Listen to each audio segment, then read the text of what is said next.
ายยาจกและคางคกทองณหมู่บ้านเล็กๆกลางทุ่งดอนสะอันห่างไกลจากผู้คนมีชายยากจนคนหนึ่งชื่อว่าขุนทอง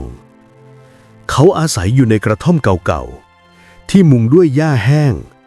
หลังคารั่วน้ำฝนสาดเข้าแทบทุกคืนขุนทองไม่มีญาติพี่น้องไม่มีทรัพย์สินใดๆนอกจากใจที่มุ่งมั่นแล้วแรงกายที่ยังไม่สิ้นหวังทุกเช้าขุนทองจะออกหาของป่าเก็บเห็ดหาปลาขุดหัวมันหรือหาหน่อไม้เพื่อแลกข้าวสารวันนั้นแดดยามบ่ายแรงจัดลมร้อนพัดผ่านใบไม้จนได้ยินเสียงหวีดแผ่วเบาเขาเดินลึกเข้าไปในป่ามากกว่าทุกครั้งหวังจะหาของดีมาขายให้ได้มากขึ้นแต่เมื่อมองรอบตัวเขากลับพบว่าทางที่เดินมาได้หายไปแล้วขุนทองเริ่มเหนื่อยล้าเหงื่อท่วมตัวเขานั่งพิงต้นไม้ใหญ่หอบหายใจแผ่ว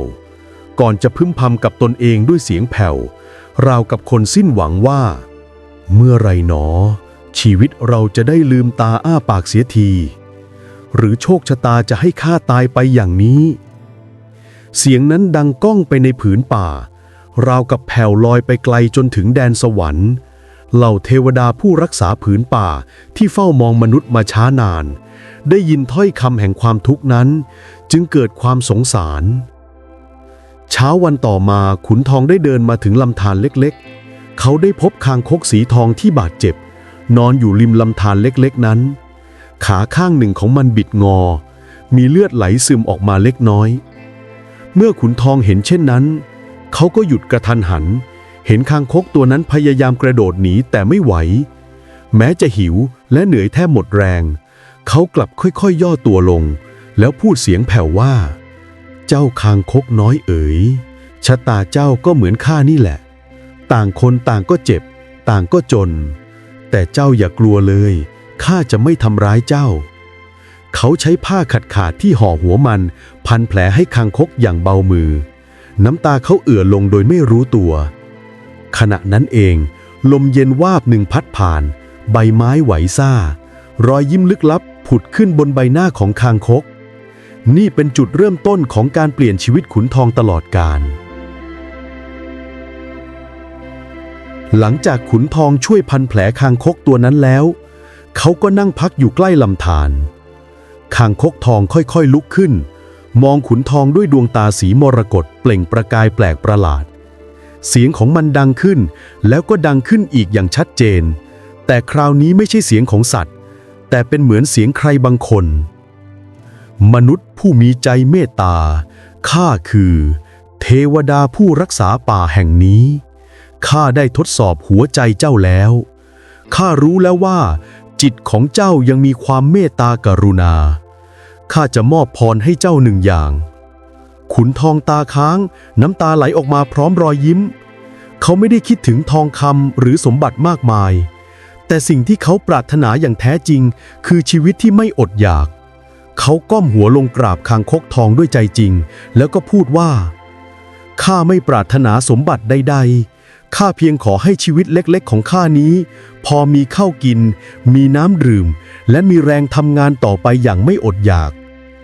คางคกทองพยักหน้าแล้วกล่าวด้วยเสียงสง่างามขอให้พรของข้าเป็นจริงแต่เจ้าต้องจำไว้ว่าเจ้าไม่อาจใช้มันเพื่อเบียดเบียนผู้อื่นหากเจ้าใช้อย่างโลภพรนั้นก็จะหายไปทันทีทันใดนั้นแสงสีทองอร่ามก็ลอยรอบตัวคางคกทองมันค่อยๆแปลงกายกลับเป็นเทวดาผู้สวมเสื้อผ้าเรืองรองดวงตาส่องประกายอ่อนโยนแล้วพูดต่อว่านี่คือสัญญาแห่งเทวคางคกทองข้าจะคอยคุ้มครองเจ้าแต่ชีวิตของเจ้าก็ขึ้นอยู่กับความดีงามในใจของเจ้าเองขุนทองก้มตัวลงด้วยความเคารพขอบคุณด้วยใจจริงแล้วเขาก็หันไปมองป่าอีกครั้งคราวนี้ไม่รู้สึกกลัวหรือสิ้นหวังอีกต่อไปเพราะเขาเข้าใจแล้วว่าความเมตตาและความจริงใจเป็นสิ่งที่มีค่าเหนือทองคำใดๆหลังจากที่ขุนทองได้รับพรจากเทวคางคกทองแล้วเขาก็เดินกลับไปยังหมู่บ้านอย่างระมัดระวัง หลายวันต่อมาเขาก็รู้สึกเหมือนมีแรงดึงดูดบางอย่างเรียกเขาให้กลับไปยังลำธารแห่งนั้นเมื่อขุนทองกลับไปถึงลำธารคางคกทองก็ปรากฏตัวอีกครั้งคราวนี้มันพูดด้วยเสียงอ่อนโยนแต่เต็มไปด้วยความลึกลับข้าเห็นเจ้าเป็นมนุษย์ผู้มีจิตใจดีพรของเจ้าจะเริ่มปรากฏแต่ข้าจะให้เจ้าเลือกขุมทรัพย์หนึ่งแห่งที่ซ่อนอยู่ในป่านี้ข้าให้โอกาสเจ้าเพียงผู้เดียวหากเจ้าเลือกใช้เพื่อคนอื่นชีวิตเจ้าจะเปลี่ยนไปตลอดกาลขุนทองยืนงงมองไปรอบๆป่าลำธารและไม้ใหญ่ที่สูงเสียดฟ้าคางคกทองกระโดดขึ้นหินแล้วมองไปยังโพรงใหญ่กลางรากไม้เก่านั่นคือขุมทรัพย์ลับแต่ต้องใช้หัวใจที่บริสุทธิ์หากโลภมากพลังจะหายไปทันทีขุนทองเข้าไปใกล้โพรงอย่างระมัดระวังแล้วก็พบว่าข้างในเต็มไปด้วยผลไม้ป่าอันมหัศจรรย์เห็ดและหัวมันที่ไม่เคยพบที่ไหนมาก่อนแต่ที่น่าประหลาดที่สุดคือ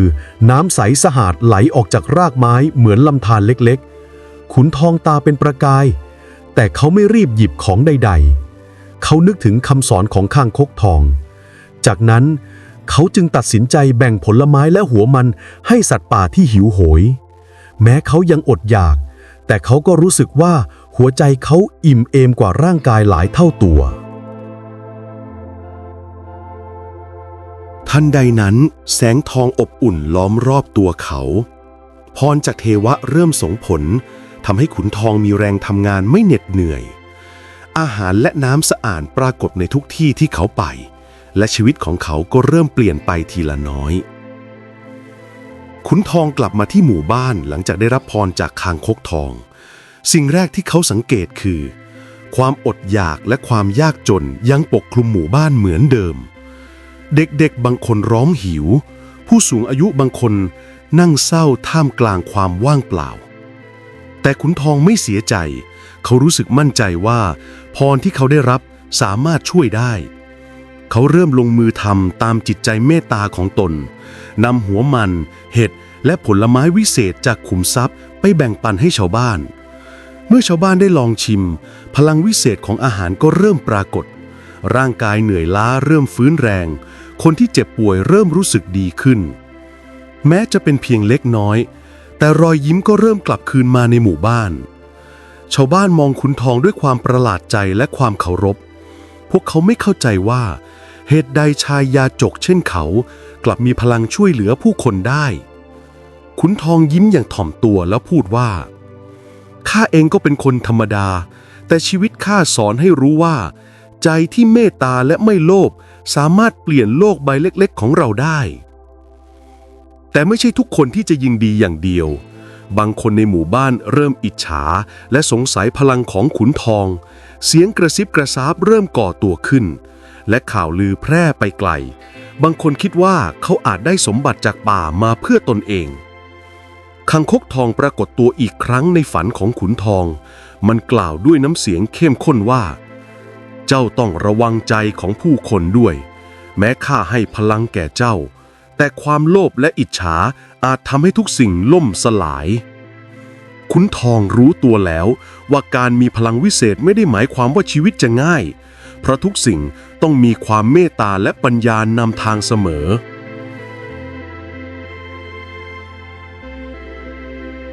หลายปีผ่านไปความเปลี่ยนแปลงในหมู่บ้านทำให้ชาวบ้านหลายคนประหลาดใจและทั้งดีใจแต่ในมุมหนึ่งของหมู่บ้านมีชายคนหนึ่งชื่อนายบุญมาที่เคยเป็นพ่อค้าขี้อิจฉาเขากลับมองขุนทองด้วยสายตาอาฆาตและโลภมากทำไมชายยาจกเช่นเขาถึงได้มีสิ่งวิเศษช่วยคนทั้งหมู่บ้านทั้งที่เราเหน็ดเหนื่อยมานานเขาคิดในใจนายบุญมาเริ่มวางแผนเพื่อแย่งของวิเศษของขุนทองเขาพยายามพูดจาหล่อลวงชาวบ้านให้ไม่เชื่อขุนทองบางคนเริ่มหวาดระแวงว่าขุนทองอาจใช้พลังเพื่อประโยชน์ส่วนตัวไม่นานขุนทองเริ่มรับรู้ถึงเงาอิจฉาที่เกิดขึ้นเขาไม่ได้โกรธแต่คิดว่าจะต้องใช้ปัญญาและความเมตตาแก้ไขสถานการณ์คืนนั้นคางคกทองปรากฏในฝันอีกครั้งพร้อมเสียงดังกังวานว่า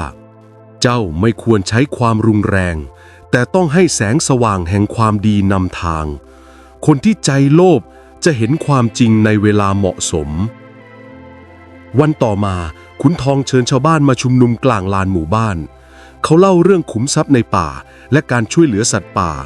รวมถึงบททดสอบจากคางคกทองเขาไม่ได้โอดอ้างหรือใช้พลังบังคับใครแต่เพียงเล่าความจริงอย่างใจบริสุทธิ์ชาวบ้านหลายคนเริ่มเข้าใจความตั้งใจของขุนทอง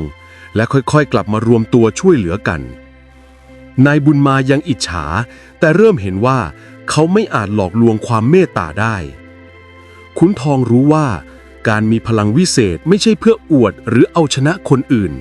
แต่เพื่อเป็นสะพานเชื่อมความดีและความเมตตาในใจผู้คนวันหนึ่งขุนทองได้เดินเข้าสู่ป่าเพื่อหาอาหารเหมือนเช่นทุกวันเขามีหัวหมั่นเห็ดและผลไม้ป่าเล็กๆที่เก็บได้ในมือแต่ระหว่างทางกลับเขาพบสิ่งที่ทำให้ใจสั่นกระถางทองเต็มไปด้วยสมบัติทองคำเงินและเครื่องประดับส่องแสงวิบวับราวกับเรียกให้เขาหยิบขุนทองมองด้วยความตื่นตาและใจสั่นแต่ทันใดนั้นเขาก็กล่าวกับตนเองอย่างสงบว่าเงินทองเป็นเพียงของนอกกายข้าไม่ต้องการร่ำรวยจากมันข้าเพียงต้องการชีวิตที่พอดีมีแรงทำงานและอาหารพอแบ่งปันผู้อื่นเขาปล่อยสายตาจากสมบัติแล้วก็เดินไปต่อไม่นานเขาพบชายสูงใหญ่ผู้โหดร้ายผู้ทำท่าข่มขู่ชายคนนั้นแย่งอาหารจากมือขุนทองอย่างหน้าตาเฉยทำให้เขาวูบขึ้นเกือบจะโกรธแต่ขุนทองสูดลมหายใจลึกแล้วเขาเตือนตนเองว่าความโกรธไม่เคยช่วยอะไรแม้ใจจะกระสับกระส่ายก็ต้องสงบเมื่อกลับถึงบ้านขุนทองยังพบนายบุญมาที่พยายามล่อลวงเขาด้วยคำพูดอิจฉาและท้าทายบุญมาพูดว่าเจ้าคนยาจกเอาอะไรไปทำให้หมู่บ้านดีขึ้นทำไมไม่มารับใช้พวกข้าแล้วจะแบ่งของให้แกขุนทองยิ้มอย่างใจเย็นตอบกลับด้วยความจริงใจว่าสิ่งที่ข้าทำไม่ได้ทำเพื่อล้นหรืออวดอ้างแต่ทำเพื่อช่วยชีวิตผู้คนที่ขาดแคลนความใจดีและเมตตาเป็นของวิเศษที่แท้จริงจากวันนั้นขุนทองก็รู้ตัวว่าตนเองผ่านบททดสอบใหญ่ที่สุดในชีวิตเหตุการณ์เหล่านั้นล้วนแต่เกิดจากการทดสอบใจจากคางคกทองต่อมาไม่ต้องมีใครมาทดสอบใจเขาอีกเพราะการเลือกทำดีแม้เผชิญความโลภโกรธหรืออิจฉานั้นคือบทพิสูจน์ใจตัวเองอย่างแท้จริงเขาก้าวเข้าสู่บ้านด้วยหัวใจสงบและความมั่นใจว่าพรและขุมทรัพย์จากป่าจะเป็นประโยชน์ก็ต่อเมื่อใจเขาแข็งแกร่งและมีเมตตาหลังจากผ่านบททดสอบครั้งใหญ่ขุนทองเริ่มใช้สิ่งที่เก็บได้จากป่าอย่างชาญฉลาดเขานำหัวมันเห็ดและผลไม้วิเศษไปแบ่งปันให้ชาวบ้านอย่างพอดีไม่มีใครอดอยากอีกต่อไปและทุกคนก็มีแรงทำงานทำไร่หาปลาและปลูกผักเพิ่มขึ้นหมู่บ้านค่อยๆเปลี่ยนไปลำธารใสสะอาดน้ำเพียงพอสำหรับทุกครัวเรือนบ้านหลายหลังซ่อมแซมด้วยความร่วมมือชาวบ้านเริ่มสนับสนุนกันและกันเด็กๆวิ่งเล่นอย่างสนุกสนานเสียงหัวเราะก้องกังวานไปทั่วแม้บางคนยังสงสัยหรืออิจฉาขุนทองแต่ส่วนใหญ่เริ่มเข้าใจความตั้งใจของเขาชาวบ้านเรียนรู้ว่าการช่วยเหลือและแบ่งปันคือสิ่งที่ทำให้ชุมชนเข้มแข็งและพลังวิเศษจากป่าก็ไม่สูญเปล่าเพราะขุนทองใช้มันเพื่อความดีร่วมกันวันหนึ่งขุนทองยืนอยู่กลางหมู่บ้านมองเด็กๆเล่นน้ำเขาคิดในใจว่านี่แหละความสุขที่แท้จริงไม่ได้อยู่ที่สมบัติหรือพลังวิเศษแต่มาจากหัวใจที่เมตตาและชาวบ้านที่ร่วมมือกันแม้เขาจะเป็นเพียงชายยาจกคนหนึ่งแต่ความดีและความเมตตาของเขาได้เปลี่ยนหมู่บ้านให้รุ่งเรืองและชื่อของเขาเริ่มถูกกล่าวถึงด้วยความเคารพจากคนทั้งหมู่บ้านหลายเดือนผ่านไปหมู่บ้านของขุนทองเริ่มรุ่งเรืองชาวบ้านอยู่ดีมีสุขทุกคนต่างเคารพชายาจกผู้มีเมตตาแต่ในเงามืดแห่งความอิจฉานายบุญมายังคงเก็บความคับแค้นไว้ในใจเขาไม่อาจทนเห็นขุนทองได้รับการยกย่องเหนือกว่าได้คืนหนึ่งเขาและพรรคพวกแอบถือมีดเดินไปยังบ้านของขุนทองภายในใจเต็มไปด้วยความโกรธและริษยา แสงจันทร์สาดลงบนใบหน้าเหี่ยวย่นของเขา เสียงลมพัดใบไม้ดังคล้ายเสียงเตือนของป่า เมื่อเขาเปิดประตูเข้าไปขุนทองกลับยืนรออยู่ก่อนแล้ว